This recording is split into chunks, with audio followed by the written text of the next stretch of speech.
এবার কোচবিহার জেলা পরিষদের সভাধিপতি সুমিতা বর্মনের নামে এসআইআর এর শুনানির নোটিশ। তিনি জানান, তিনি নিজে একজন রাজবংশী পরিবারের মেয়ে, তারপরেও তাকে পাঠানো হয়েছে এই নোটিশ। স্বাভাবিকভাবে সাধারণ মানুষকে হেনস্থা করা হচ্ছে। এই নোটিশের দ্বারা এই বিষয়ে কোচবিহার জেলা সভাপতি তৃণমূল কংগ্রেসের অভিজিৎ দেব ভৌমিককে জানান, কোচবিহার জেলা পরিষদের সভাধিপতিকে নোটিশ করা হয়েছে, এটি নির্বাচন কমিশনের ধৃষ্টতা। আর কি জানাচ্ছেন তারা, এই বিষয়ে শুনে নেওয়া যাক। আপনার এইরকম হয়রানি হচ্ছে না, আপনাকে শেষ পর্যন্ত শুনানিতে ডাকা হচ্ছে, কি বলবেন?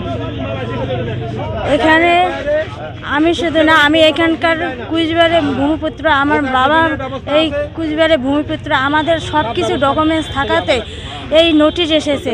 তাহলে সাধারণ মানুষ তো আরও বেশি করে হয়রানি হচ্ছে। এর বিরুদ্ধে আমরা সবাই এখন এর বিরুদ্ধে নামতে হবে এবং সাধারণ মানুষ থেকে শুরু করে আমাদের সবাইকে এরকম হয়রানি হতে হচ্ছে। আমাদের ভুল হচ্ছে, আমাদের সব কিছুই ডকুমেন্টস ঠিক আছে, কিন্তু আমাদের ভোটার কার্ডে শুধু হরিপ্রসাদ আছে, বর্মনটা নেই।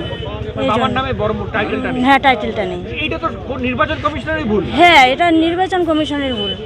মানে সেই সাজা আপনাদের পেতে হচ্ছে। হ্যাঁ, হয়রানি শিকার হচ্ছে। হয়রানি সবারই শিকার হতে হচ্ছে। সম্পাদক অভিষেক বন্দ্যোপাধ্যায় দিয়েছে।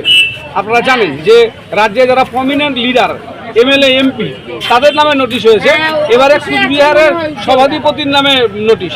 যে সভাধিপতি এখানে রাজবংশী পরিবার, রাজবংশী বংশধর এবং সান অফ দি সয়েল, তার বাবা এখানে, তাদের 14 পুরুষের জন্ম জমি ভিটে মাটি।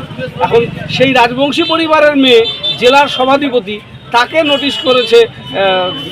এটা হচ্ছে নির্বাচন কমিশনের ধৃষ্টতা। এটা করা তাদের অনুচিত।